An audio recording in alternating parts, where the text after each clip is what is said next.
5 వాటిని స్కందంలో అంటారు కదా, ఏదేదో చెప్తారా ఫస్ట్?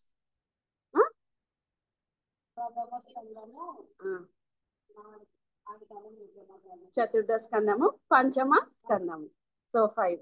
అయితే ఆ ప్రథమ స్కందంలో ఉన్న అధ్యాయులు ఎన్ని? 1 to 41. అవి కౌంట్ చేస్తే 41 అధ్యాయాలు. ద్వితీయ స్కందంలో ఉన్న అధ్యాయాలు అంటే 42 నుంచి 72 వరకు ఎన్ని అధ్యాయాలు ఉన్నాయి? 31 అధ్యాయాలు. తృతీయ స్కందంలో ఉన్న అధ్యాయాలు ఎన్ని? 73 నుంచి 89 తృతీయ స్కందము. అధ్యాయాలు 27 27వ అధ్యాయాలు. చతుర్థ స్కందంలో 90 నుంచి 106 106 17వ అధ్యాయాలు. పంచమ స్కందంలో ఉన్న అధ్యాయాలు 107 నుంచి 150 కరెక్ట్. 43 43వ అధ్యాయాలు ఉన్నాయి. 91 కీర్తనను రచించింది ఎవరు? మోషే గారు. కీర్తనల గ్రంథంలో సెల అనే పదం ఎన్నిసార్లు వ్రాయబడింది? సెల అనే పదం ఎన్నిసార్లు వ్రాయబడింది? అది ఏ భాషలో ఉంది?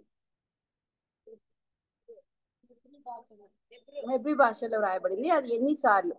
71 సార్లు. ఏ కీర్తనను దైవజనుడైనటువంటి మోషే రాశాడు? 91 కీర్తన. సొలొమోన్ కూడా కీర్తనలు రాశాడు కదా, అందు కీర్తనలో ఎన్ని ఉన్నాయి అవి? సొలొమోన్ రాసిన కీర్తనలు 2 ఉన్నాయండి అక్క. ఒకటి వచ్చేసి 72వ కీర్తన, 127 యాత్రా కీర్తన. పైన హెడ్డింగ్స్ ఉంటాయి కదా. దావీదు కీర్తనలు అన్ని ఎన్ని ఉన్నాయి కౌంట్ చేస్తే? 73. కోరహు కుమారుల కీర్తనలు అన్ని కోరహు కుమార్తెల 11. ఆసాపు కీర్తనలు 12 ఉన్నాయి. సొలొమోన్ కీర్తనలు 2 ఉంది. ఇది ఒక క్వశ్చన్ లాస్ట్. ఏంటంటే ఇది ఎవరు ఇది ఏ కీర్తనకారుడు? నీవు నాకుండగా లోకంలోనిది ఏది అక్కర్లేదు అని అన్నాడు. ఒక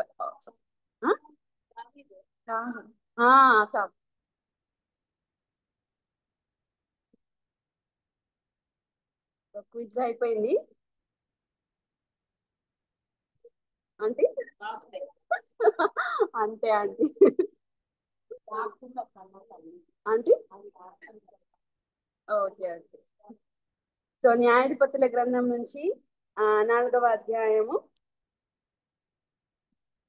ఫస్ట్ ఏంటంటే ఇప్పుడే తీయకండి, ఓపెన్ చేయకండి.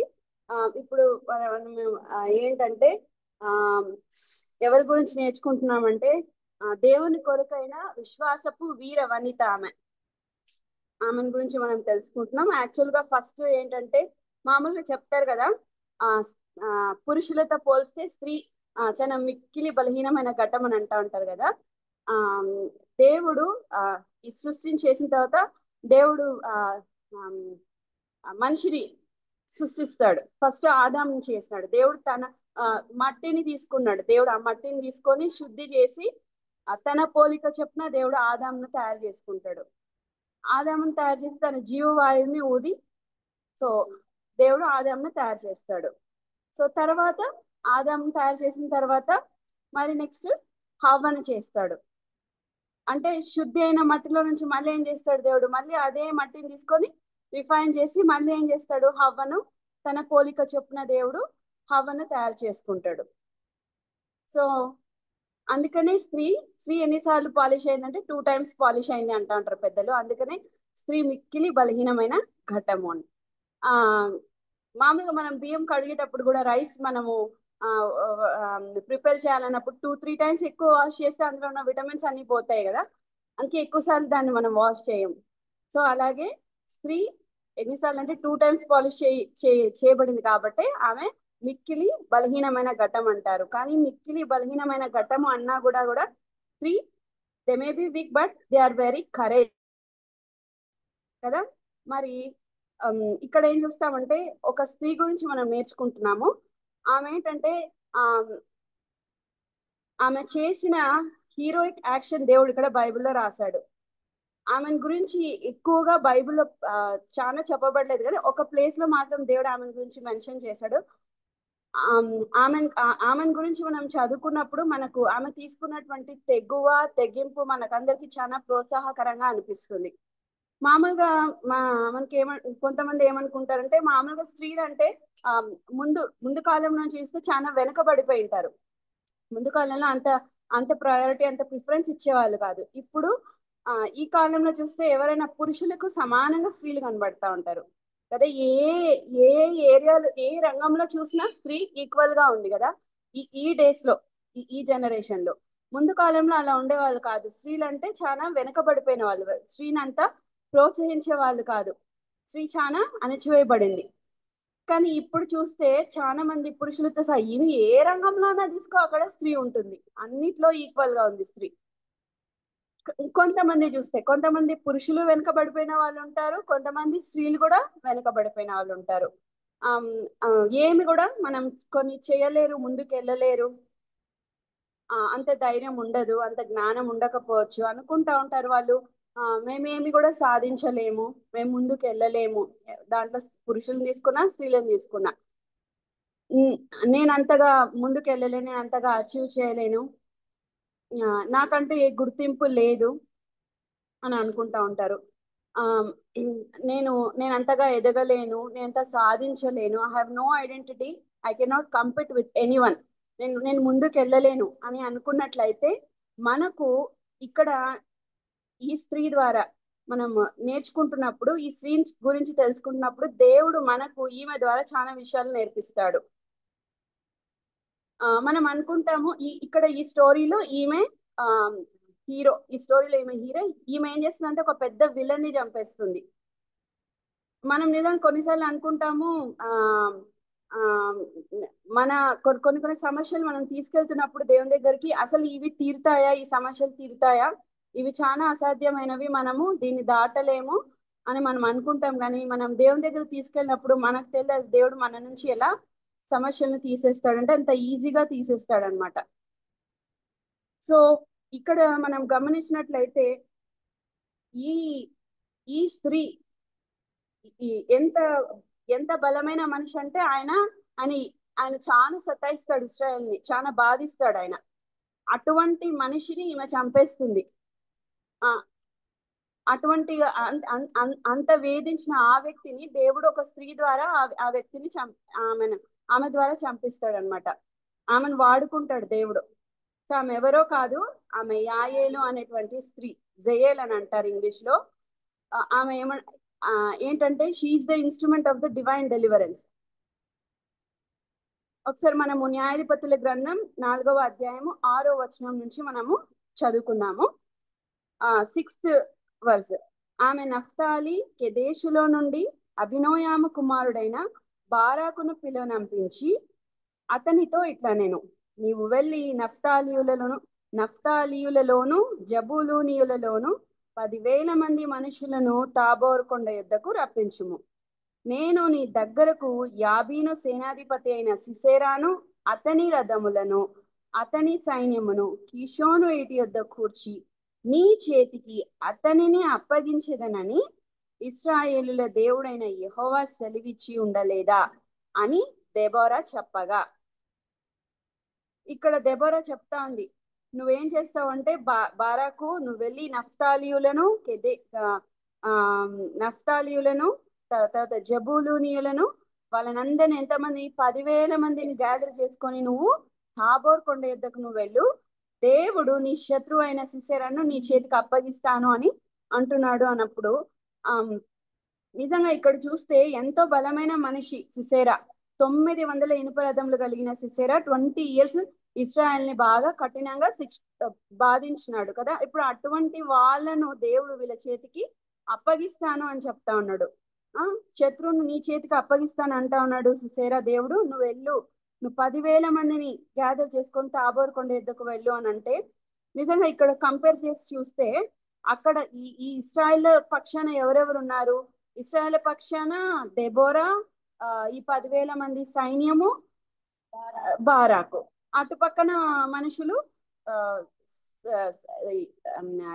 సిసేరా, 900 ఇనుప రథములు కలిగిన సిసేరా. చాలా బలమైన మనుషులు వాళ్ళు. ఇప్పుడు వాళ్ళతో వీళ్ళు యుద్ధం చేయాల. వాళ్ళ పక్షాన సిసేరా ఉంటే ఈ పక్షాన బారాకు, దెబోరా ఉన్నారు కదా. ఈ 10,000 మంది ముందుకెళ్తున్నారు. అయితే ఇక్కడ చెప్తుంది బారాకు ఏమంటాడు? నువ్వు నాతో కూడా వచ్చిన ఎడల నేను వెళ్ళేదను, కానీ నువ్వు నాతో కూడా రాని ఎడల నేను వెళ్ళనని ఆమెతో చెప్పాను. అప్పుడు ఆమె, నేను అగత్యముగా వచ్చేదను, అయితే నీవు చేయు ప్రయాణము వలన నీకు ఘనత కలగదు. యెహోవా ఒక స్త్రీ చేతికి సిసేరాను అప్పగించునని చెప్పి తాను లేచి బారాకుతో కూడా కెదేషునకు వెళ్ళెను. సో సిసేరా, నేనైతే మాత్రం యుద్ధానికి పోను, నాకు ఖచ్చితంగా నీవు రావాల్సిందే సిసేరా. దెబోరా దెబోరా, నువ్వు రాకపోతే మాత్రం నేను యుద్ధానికి వెళ్ళను, నాకు అంత ధైర్యం లేదు, నువ్వు రావాలంటే ఖచ్చితంగా నేను నీతో వస్తాను. అయితే ఇక్కడ ఏమైంది? ఖచ్చితంగా నేను వస్తానని చెప్పి తాను కూడా వెళ్ళినట్టుగా మనకి ఇక్కడ కనబడతా ఉంది. అయితే బారాకు జబూలూనీయులను, నఫ్తాలీయులను కెదేషునకు పిలిపించినప్పుడు 10,000 మంది మనుషులు అతని వెంట వెళ్ళిరి. దెబోరా కూడా అతనితో కూడా పోయెను. అంతకులోగా, ఇక్కడ గమనిస్తే 11th వర్స్లో, అంతకులోగా కయీనీయుడైన హెబెరు, మోషే మామ అయిన హోబాబు సంతతి వారైన కయీనీయుల నుండి వేరుపడి కెదేషునొద్దనున్న జయన్నానీములోని మస్తకి వృక్షమునొద్ద తను గుడారం వేసుకొని ఉండెను. ఇతనేమి ఇశ్రాయేలీయులు కాదు కదా. ఇక్కడ మస్తకి వృక్షం కింద కూర్చొని ఉన్నాడు. అబినోయాము కుమారుడైన బారాకు తాబోరు కొండ మీదికి పోయెనని సిసేరాకు తెలుపబడినప్పుడు, ఎప్పుడైతే వీళ్ళందరూ గ్యాదర్ అయ్యి తాబోర్ కొండ యొద్ద ఉన్నారని ఈ న్యూస్ సిసేరాకి వెళ్ళిపోయిందో, సిసేరా ఏం చేస్తాడు? తన రథములన్నిటినీ 900 ఇనుప రథములను అన్యుల హరోషీతు నుండి కీషోను వాగు వరకు తన పక్షముగా ఉన్న సమస్త జనులను పిలిపింపగా, అతడు కూడా తన వైపు ఎంతమంది ఉన్నారో అనేది అందరినీ గ్యాదర్ చేసుకొని తీసుకొని వెళ్తాడు. సో అక్కడ వాళ్ళు యుద్ధానికి రెడీగా ఉన్నారు, ఇతను కూడా యుద్ధానికి రెడీగా ఉన్నాడు. సో ఇక్కడైతే సిసేరా మాత్రం చాలా బలమైన 900 ఇనుప రథములు కలిగిన సిసేరాను శత్రువును నేను నీకు అప్పగిస్తానని చెప్తున్నాడు దేవుడు. బలమైన మనిషి ఇతను. 20 సంవత్సరాలు ఇశ్రాయేల్ని కఠినంగా హింసించినటువంటి వ్యక్తి. ఇప్పుడు దెబోరా చెప్తా ఉంది అతనికి, లెమ్ము, యెహోవా సిసేరాను నీ చేతికి అప్పగించిన దినము ఇదే, యెహోవా నీకు ముందుగా బయలుదేరును కదా అని బారాకుతో చెప్పినప్పుడు, బారాకు ఆ 10,000 మంది మనుషులను వెంటబెట్టుకొని తాబోరు కొండ మీద నుండి దిగి వచ్చెను. అక్కడి నుంచి దిగి యుద్ధానికి స్టార్ట్ అవుతున్నారు. ఇక్కడ బారాకు వారిని హతము చేయనట్లు యెహోవా సిసేరాను, అతని రథములన్నిటినీ, అతని సర్వసేనను కలవరపరచగా సిసేరా తన రథమున దిగి కాలినడకన పారిపోయెను. ఎవరు పారిపోతున్నారు ఇక్కడ కాలినడకన?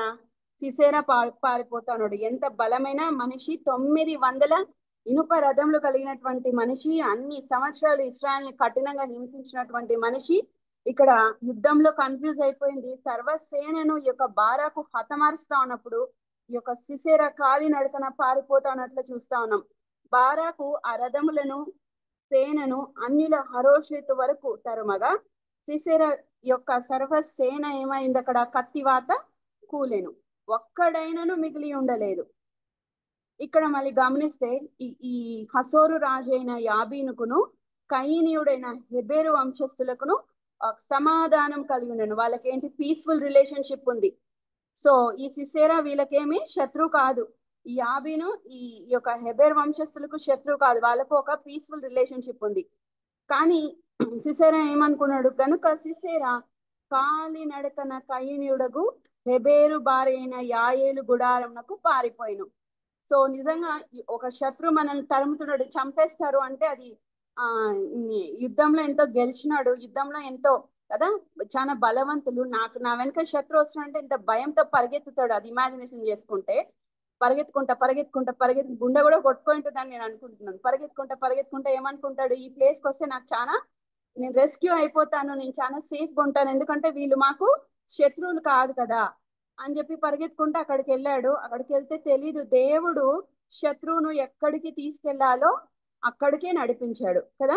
ఆయన ఏమనుకుంటాడు, ఇది నాకు ఒక రెస్క్యూ ప్లేస్, నాకేమి ఇక్కడ వీళ్ళు మాకు పీస్ఫుల్ రిలేషన్షిప్, వీళ్ళే మాకు ఎటువంటి ఎనిమీస్ కాదు కాబట్టి అక్కడికి వెళ్ళాడు. అక్కడికి వెళ్ళిన తర్వాత ఏమైపోయింది, అప్పుడు యాయేలు సిసేరాను ఎదుర్కొనబోయి అతనిని చూచి, నా ఏలిన వాడ నా తట్టు తిరుగుము తిరుగుము భయపడుకుమని చెప్పినందున అతడు ఆమె గుడారంన చచ్చెను. ఎవరైనా నా వైపు చూడు నా తట్టు తిరుగు అంటే ఏమన్నా ఏమనుకుంటాము, మన సైడ్ మనుషులే అనుకుంటాం కదా. సో చెప్తా ఉంది, నువ్వు నా వైపు తిరుగు తిరుగు భయపడద్దు అని చెప్తున్నప్పుడు ఆమె గుడారంలోకి వెళ్ళిపోయిన తర్వాత ఆమె ఏం చేస్తుంది, గొంగలితో అతన్ని కప్పగా అతడు దప్పిగొని ఉన్నాను, నాకు దాహంకు కొంచెం నీళ్ళు ఇమ్మని అడిగితే ఈమెం చేసింది, పాలబుడ్డినే ఇచ్చేసింది.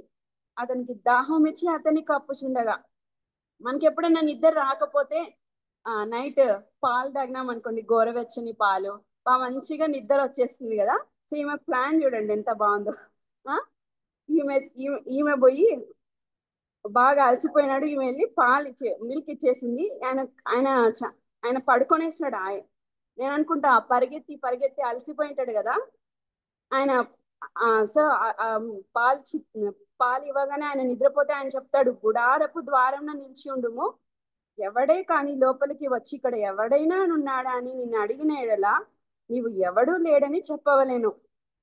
సో అనుకున్నాడు సిసేరా, నాకు ఈమె హెల్ప్ చేస్తుంది, నాకు ఏ హాని కాదు అని అనుకున్నాడు. అక్కడికి వెళ్ళి నువ్వు ఉండు, అక్కడ నువ్వు గేట్ దగ్గర ఉండు అని చెప్తే సరే అని ఈమె ఆయన నిద్రపోయినప్పుడు ఈమె ఏం చేసింది, పిమ్మట హెబేరు భార్య అయిన యాయేలు గుడారపు మేకు తీసుకొని సుత్తి చేత పట్టుకొని అతని వద్దకు మెల్లగా వచ్చి అతనికి అలసట చేత గాఢ నిద్ర కలిగి ఉండగా అతడు పడుకున్నప్పుడు ఆమె ఏం చేసింది, నేలకు దిగునట్లుగా ఆ మేకును అతని కణతలలో దిగగొట్టగా అతడు చచ్చెను. ఈమె ఏం చేసింది, గుడారపు మేకు అంటే టెంట్ వేసుకుంటారు కదా, మేకు టెంట్ వేసుకొని మేకు పెట్టి కడతారు కదా థ్రెడ్ తోటి. సో ఆ మేకును ఆ సుత్తిని తీసుకొని పడుకున్న ఆ టైంలో వెంటనే వెళ్ళిపోయి ఆమె ఏం చేసింది, చకచక చకచక కొట్టి అతన్ని చంపేసింది.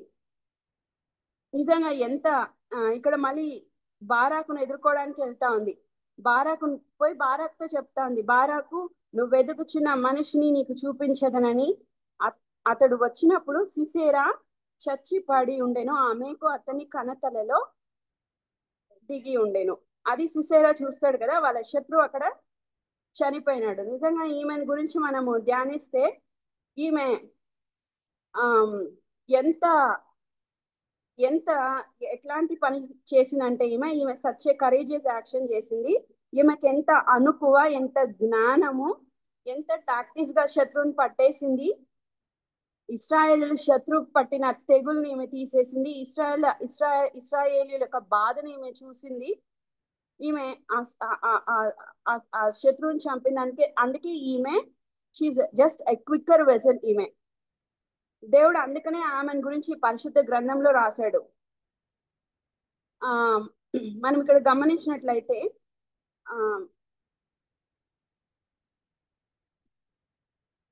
మనం ఇక్కడ నుంచి ఇదంతా చూసినట్లయితే ఇక్కడ వరకు ఈ స్టోరీ ఎండ్ కదా. అంటే ఈ స్టోరీలో ఈమె హీరోగా కనబడుతుంది, ఈమె ఒక విలన్ ని చంపేసినట్లుగా మనము చూస్తా ఉన్నాము. ఇంకా ఏంటంటే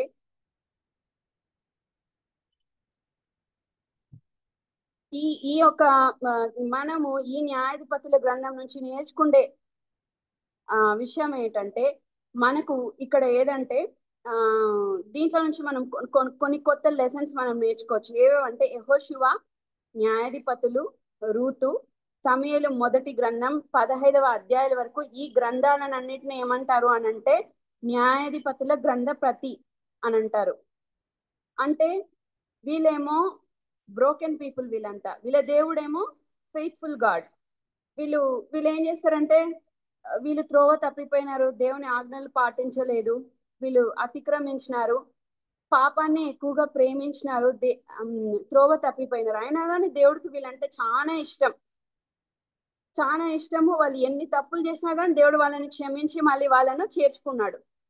ఇంకా అందుకనే వీళ్ళు బ్రోకెన్ పీపుల్, వీళ్ళ దేవుడు ఫెయిత్ఫుల్ గాడ్. ఈ న్యాయాధిపతుల గ్రంథంని ఇంకా ఏమని అంటారంటే the tragedy of our hearts. అంటే అంటే ఏమి దేవుడు మనకు చేయొద్దని చెప్తాడో అదే చేస్తాం మనం. ఆ తర్వాత ఇంకా ఈ న్యాయాధిపతుల గ్రంథం ఏమనొచ్చు అంటే అది మిక్కిలి చీకటి కోణం హీన దశ. వీళ్ళు ఏం చేస్తారంటే వీళ్ళు పాపం చేస్తారు, అతిక్రమిస్తారు. మళ్ళీ ఏం చేస్తారంటే దేవుడు వాళ్ళను తప్పు చేసినప్పుడు దేవుడికి వాళ్ళ మీద కోపం వచ్చి దేవుడు వాళ్ళని వాళ్ళ శత్రువుల చేతికి అప్పగిస్తాడు. అప్పగించినప్పుడు మళ్ళీ వాళ్ళు బాగా శత్రువుని అలగొట్టినప్పుడు దేవుని దగ్గరకు వచ్చి వీళ్ళు రిపెంట్ అవుతారు, ఇంకెప్పుడు కానీ ఇట్లా తప్పు చేయం దేవా, మమ్మల్ని క్షమించండి. సో అప్పుడు దేవుడు మళ్ళీ వాళ్ళ కొరకు ఒక న్యాయాధిపతిని పంపిస్తాడు. ఆ న్యాయాధిపతిని పంపించిన తర్వాత న్యాయాధిపతి వాళ్ళని వాళ్ళ శత్రువు చేతి నుంచి విడిపిస్తాడు. అప్పుడు మళ్ళీ బాగానే ఉంటారు. మళ్ళీ కొద్ది రోజులు అయిన తర్వాత మళ్ళీ పాపం చేస్తారు. వీళ్ళు అన్యులతో కలిసిపోతారు, అతిక్రమిస్తారు, పాపాలు చేస్తారు. అప్పుడు మళ్ళీ దేవుడికి వీళ్ళ మీద కోపం వచ్చి మళ్ళీ దేవుడు వీళ్ళని శత్రు చేతికి అప్పగిస్తాడు. మళ్ళీ శత్రు చేతికి అప్పగించినప్పుడు ఆ వీళ్ళు ఏం చేస్తారు, మళ్ళీ దేవుని దగ్గర రిపెంట్ అవుతారు, పశ్చాత్తాపడతారు. మళ్ళీ దేవుడు ఏం చేస్తాడు, వాళ్ళ కొరకు ఒక న్యాయాధిపతిని పంపిస్తాడు. ఆ న్యాయాధిపతి వాళ్ళను వాళ్ళ శత్రు చేతి నుంచి మళ్ళీ తప్పిస్తాడు. మళ్ళీ ఇట్లానే ఉంటది వాళ్ళ స్టోరీ అంతా. మళ్ళీ తప్పు చేస్తారు. న్యాయాధిపతులు ఉన్నంత కాలం బాగానే ఉంటారు.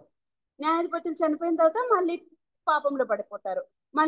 మళ్ళీ దేవుడు ఏం చేస్తాడు, శత్రువు చేతికి అప్పగిస్తాడు. మళ్ళీ వీళ్ళు మొరపెడతారు. మళ్ళీ వీళ్ళకు దేవుడు న్యాయాధిపతిని పంపిస్తాడు. ఆ న్యాయాధిపతి వీళ్ళ శత్రువు చేతిలో నుంచి విడిపిస్తాడు. ఇట్లా ఉంది. ఈసారి కూడా ఒక న్యాయాధిపతి చనిపోతాడు. ఇక్కడ అతను ఏంటంటే ఏహూదు. మరణమైన తర్వాత ఇశ్రాయేలీయులు ఏం చేస్తారంటే ఇంకనూ యెహోవా దృష్టికి దోషులయ్యారని. వాళ్ళు ఇంకనూ ఎక్కువగా దోషులైనప్పుడు దేవుడు ఏం చేస్తాడంటే ఈసారి వాళ్ళకు దేవుడు ఈ యాబీను సేనాధిపతి అయిన సిసెరా చేతికి అప్పగించినప్పుడు ఈ సిసెరా వాళ్ళను చాలా కఠినంగా హింసించినప్పుడు అప్పుడు వాళ్ళు దేవునికి మొరపెట్టుకుంటారు, సారీ దేవా, ఇంకెప్పుడే గాని మేము మీ త్రోవ తప్పము, మమ్మల్ని క్షమించండి అని చెప్పి దేవునితో బాగా మొరపెట్టుకుంటారు. అప్పుడు దేవుడు వీళ్ళకు న్యాయాధిపతిని ఇస్తాడు. ఈసారి మామూలుగా జనరల్ గా న్యాయాధిపతుల గ్రంథం అంతా కూడా మనకు జెంట్స్ కనబడతారు, జడ్జెస్, న్యాయాధిపతులు. కానీ ఇక్కడ ఈసారి మాత్రం న్యాయాధిపతిని ఒక స్త్రీని ఇచ్చాడు. ఆమె పేరే దెబోరా. ఆ కాలంలో 4వ వచనంలో ఆ కాలంలో లప్పిదోతునకు భార్య అయిన దెబోరా అనే ప్రవక్తి ఇశ్రాయేలుకు న్యాయాధిపతిగా ఉండెను.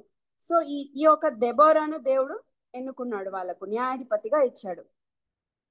సో ఈ దెబోరా నేను లాస్ట్ టైం కూడా ఒకసారి నేను ఇది షేర్ చేసుకున్నాను. లాస్ట్ నా ఛాన్స్ వచ్చినప్పుడు నేను ఈ వాక్యం చెప్పాను. కానీ ఇది కాదు, యాయల్ గురించి కాకుండా దెబోరా గురించి చెప్పాను. ఇప్పుడు దెబోరా అనడానికి మీనింగ్ తేనెటీగ అని చెప్పాను కదా. దెబోరా అంటే తేనెటీగ, లప్పిదోతు అంటే దివిటి, లైట్. సో దెబోరా అంటే తేనె, లప్పిదోత అంటే లైట్. వీళ్ళిద్దరి కాంబినేషన్ బాగుంది కదా. ఈమెమో ఇంట్లో తేనె చూపిస్తుంటే ఆయనేమో ఇంట్లో లైట్ చూపిస్తా ఉన్నాడు కదా. భర్త ఇంటికి లైట్ గా ఉంటే భార్య ఎట్లా ఉంది, ఆమె ఆ స్త్రీ ఆమె తేనె లాగా ఉంది ఇంటికి. ఈ ఇద్దరు కూడా మనకు దేవుని వాక్యానికి సాదృశ్యంగా కనిపిస్తా ఉన్నారు. తేనె వాక్యానికి గుర్తు, వెలుగు కూడా వాక్యానికి గుర్తు. ఇద్దరు వాక్యానికి గుర్తుగా ఉన్నారు కదా. మనం అలాగా ఉన్నామా లేదా చెక్ చేసుకొని చూసుకోవాలి. ఈ యొక్క దెబోరా ఇశ్రాయేలుకు తల్లిగా పిలువబడింది. ఈమె ఎక్కడ కూర్చొనిందంటే మస్తుకి వృక్షం కింద కూర్చొని ఇశ్రాయేల్ యొక్క వ్యాజ్యాలను తీరుస్తా ఉంది. దేవుని పక్షాన వాళ్ళ సమస్యలను ఈమె తీరుస్తా ఉంది. వాళ్ళంతా ఈ దెబోరా దగ్గరకు వచ్చినప్పుడు చెప్పుకుంటా ఉన్నప్పుడు దెబోరా వాళ్ళ పక్షాన వాళ్ళకు న్యాయం చేస్తా ఉంది. తర్వాత వాళ్ళకు ఒక తల్లి లాగా ఉంది. వాళ్ళను ఒక సరి అయిన మార్గంలో పెడతా ఉంది దెబోరా. చాలా భక్తి కలిగిన స్త్రీ, చాలా నీతిమంతురాలు, యథార్థవంతురాలు, ధైర్యవంతురాలు ఆమె. దేవుడు ఆమెతో చెప్పాడు కదా, నువ్వు వెళ్ళి బారాక్తో చెప్పు. లేకపోతే ఆమెకు ఎట్లా తెలుస్తుంది ఇవన్నీ? బారాక్తో నువ్వు వెళ్ళి చెప్పి వాళ్ళనందరినీ జెబూలీయులను నఫ్తాలీయులను 10,000 మందిని గ్యాదర్ చేయమని చెప్పు. ఈసారి శత్రువును నేను మీ చేతికి అప్పగిస్తాను అని చెప్తే దెబోరాపై ఆ విషయము చెప్తుంది. బారాకు, నువ్వు భయపడాల్సిన అవసరం లేదు, ఈసారి దేవుడు శత్రువును నీ చేతికి అప్పగిస్తాడు. నువ్వు వెళ్ళి 10,000 మందిని గ్యాదర్ చేసుకొని నువ్వు యుద్ధానికి వెళ్ళు, తాబోర్ కొండ యుద్ధకి వెళ్ళు అని అన్నప్పుడు ఆమె వెళ్ళి గ్యాదర్ చేస్తుంది. అతను వెళ్ళి గ్యాదర్ చేసుకొని తాబోర్ కొండ యుద్ధకు వెళ్తాడు కదా.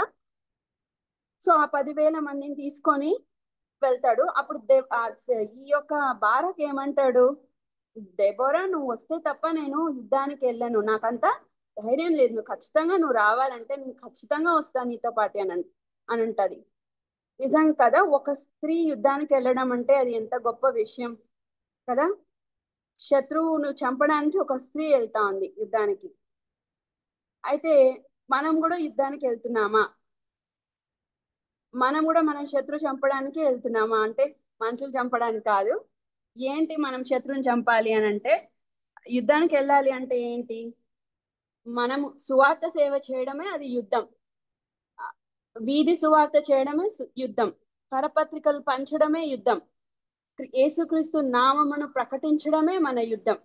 సో యుద్ధం అంటే మనుషులతో పోట్లాడటము దీక్షలు అవి కావు, కానీ యుద్ధము అని అంటే యేసయ్య సేవ చేయడమే యుద్ధం. ఇంకా ఏంటంటే ఇక్కడ మనం ఇప్పుడు కొన్ని విషయాలు మనము యాయేల్ గురించి కొన్ని ముఖ్యమైన విషయాలు మనం తెలుసుకుందాం ఇప్పుడు. ఈ ఆ యాయేల్ గురించి ఏంటంటే, మనకు ఈ వాక్య భాగంలో యాయేలు అన్న మాటకు అర్థం ఏంటి ఎవరికైనా తెలుసా? యాయేల్ అంటే ఆ కొండమేక, వైల్డ్ గోట్ అంటారు ఇంగ్లీష్ లో.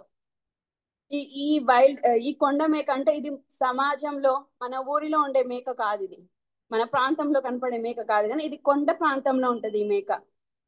ఈ ఈ కొండ మేక అంటే దీని వైల్డ్ గోట్ అంటాం కదా, దీనికి ఉన్న క్యారెక్టరిస్టిక్స్ అన్ని కూడా, ఈ లక్షణాలన్నీ మనకు యాయేల్లో కనిపిస్తాయి. ఈ యాయేలు చాలా ధైర్యవంతురాలు, భయం లేదు. ఈ ఈ ఒక కొండ మేకకు కూడా అంతే, భయం అంటే ఏమో లేదు, భయపడదు. ఫర్ ఎగ్జాంపుల్ ఏదైనా ఒక చిరుత పులి కానీ లేదా పులి వచ్చిందంటే అది భయపడదు, కానీ అది దాని కొమ్ములతో ఫైట్ చేస్తుంది బాగా. అంతేకాదు, అది అన్నిటికన్నా ఎత్తైన స్థలంలో ఉండడానికి ఇష్టపడుతుంది ఈ కొండ మేక. ఈ కొండ మేకకు దాని గిట్టలు ఉంటాయి కదా, చాలా అవలీలుగా ఉంటాయి కాబట్టి అది ఎంతైనా ఎత్తైన శిఖరానికి కూడా ఎక్కేస్తుంది. ఆ, ఈ కొండ మేక చాలా ఉన్నతమైన స్థలంలో ఉండడానికి ఇష్టపడుతుంది. అందుకే ఈ ఈ యొక్క లక్షణాలు, ఈ యొక్క క్యారెక్టరిస్టిక్స్ అన్ని మనకు యాయేల్లో కనబడతాయి. ఈ యాయేలుకి భయం అంటే లేదు. యాయేలు చాలా ధైర్యవంతురాలు. యాయేలు మీరు నేను ఆలోచించినట్టుగా ఆలోచించలేదు, ఆమె చాలా ఉన్నతముగా ఆలోచించింది. అందుకే ఆమెకు యాయేలు అని పేరు పెట్టారు. యాయేలు అంటే వైల్డ్ గోట్, కొండమేక అని అర్థం. ఇందులో యాయేలు గురించి మనం ఒక ఫస్ట్ పాయింట్ తెలుసుకుందాము. ఏంటంటే, దేవుడు యాయేలుకి ఇచ్చిన అవకాశాన్ని యాయేలు సద్వినియోగం చేసుకొనింది. ఆ దేవుడు ఏం చేస్తాడంటే యాయేలుకి శత్రువును తన ముందుకే పంపిస్తాడు. అంటే ఈ యాయేలు ఆ శత్రువుని చంపనన్నా చంపచ్చు, లేకపోతే వదిలిపెట్టచ్చు. 2 ఛాన్సెస్ ఉన్నాయి ఆమెకి. కానీ ఈమె ఏం చేసింది, నా ఏలిన వాడ వచ్చిన ఛాన్స్ ని ఆమె యూటిలైజ్ చేసుకుంది, వినియోగించుకునింది. ఇశ్రాయేల్ యొక్క శత్రువుని ఆమె చంపింది.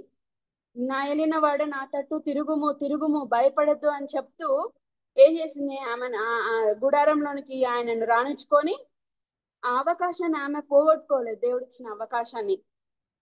నువ్వురా భయపడద్దు భయపడద్దు అంటూనే లోపలికి వచ్చిన తర్వాత ఆయన ఏం చేసింది, ఆయన దాహం అడిగితే వాటర్ అడిగితే ఆమె పాలు ఇచ్చింది, బ్లాంకెట్ కవర్ చేసింది.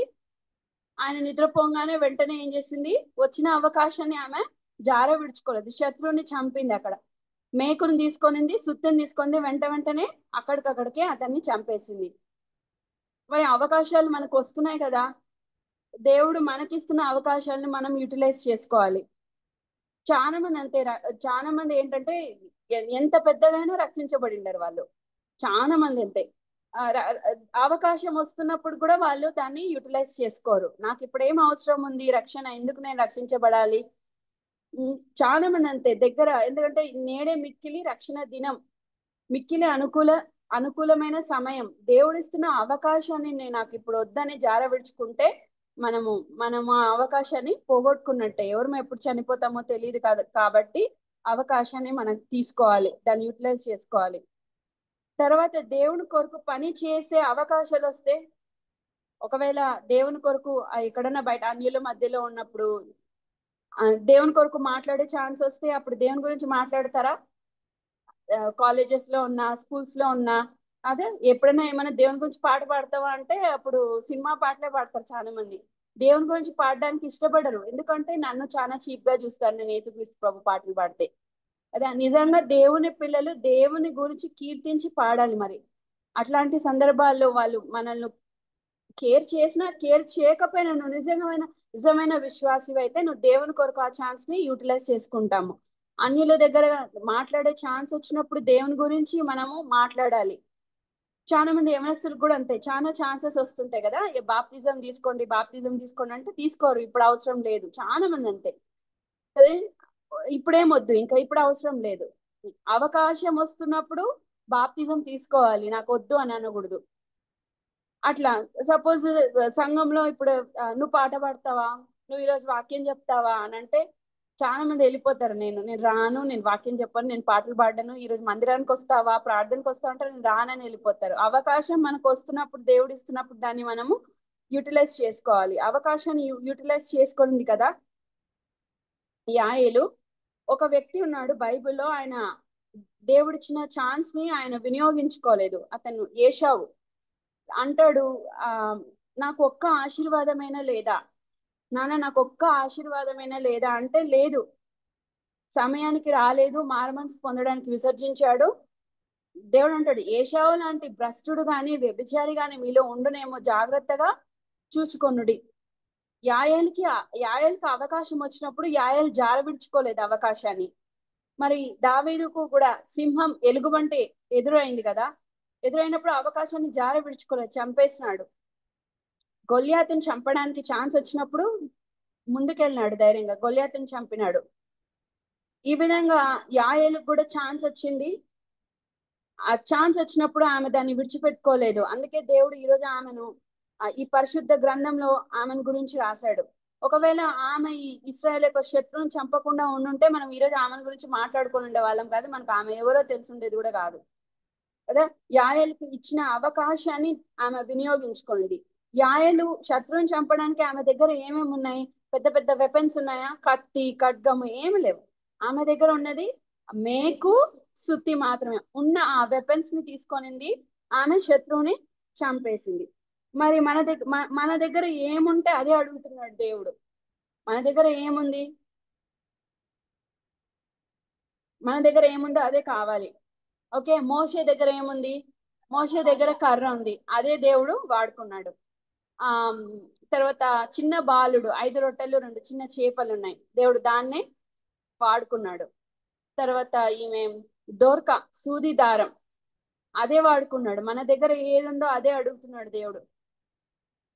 ఆ తర్వాత ఆ సంసోను, దవడ ఎముక, ఏదుందో దాన్నే దేవుడు వాడుకున్నాడు. దావీదు కూడా వడిసెలు ఉన్నాయి గొల్యాతుని చంపడానికి. అవ్వ దగ్గర ఎన్ని ఉన్నాయి? 2 కాసులు ఉన్నాయి కదా, అవే వాడుకున్నాడు దేవుడు. God sees our availability, not ability. మన దగ్గర ఉన్నదే కావాలని దేవుడు అంటున్నాడు. మన దగ్గర అన్ని ఉన్నాయి కానీ మనం వాడుకోం.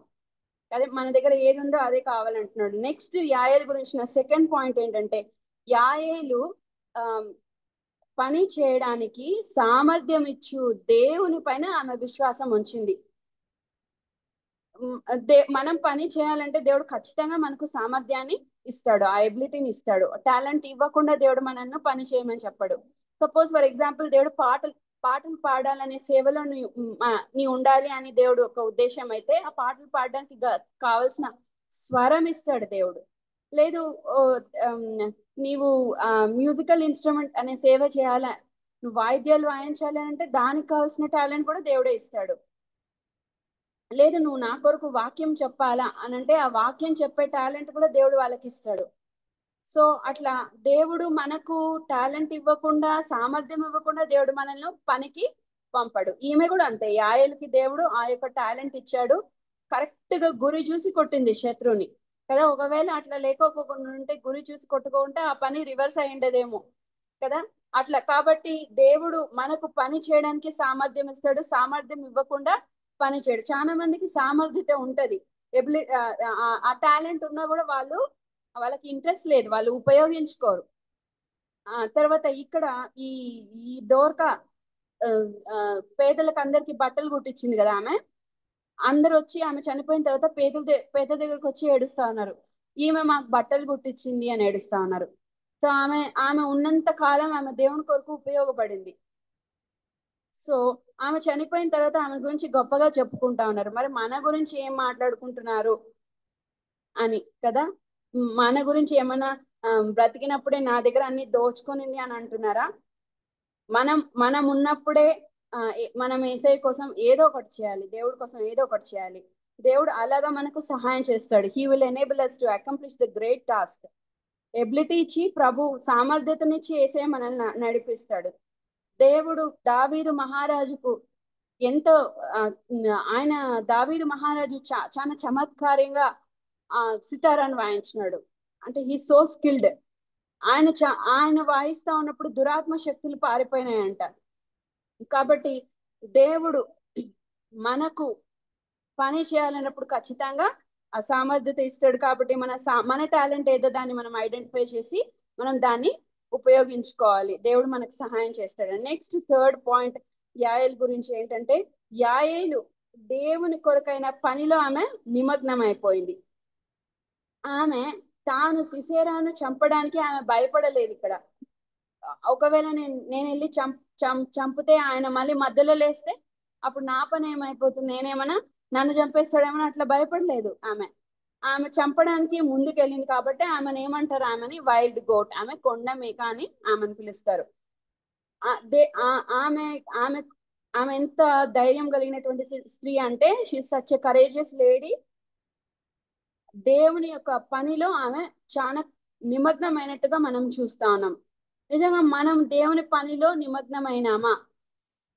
మనము దేవుని పనిలో నిమగ్నం అవ్వాలి.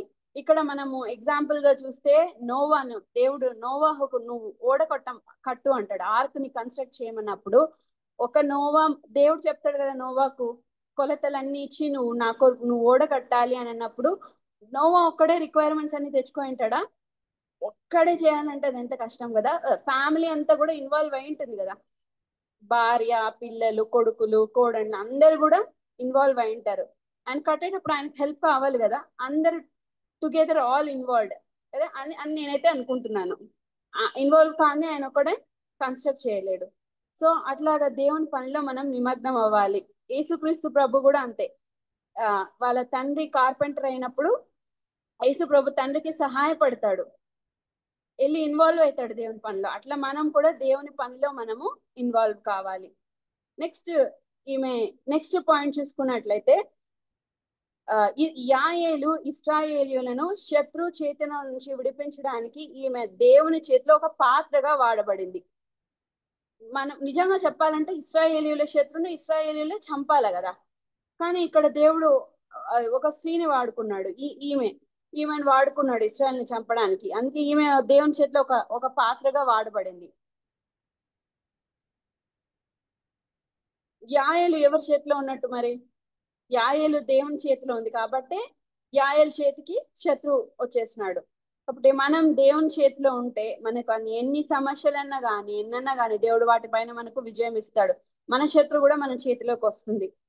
నీ శత్రువును నీ పాదపీఠం దగ్గరికి ఆయన తీసుకొని వస్తాడనమాట.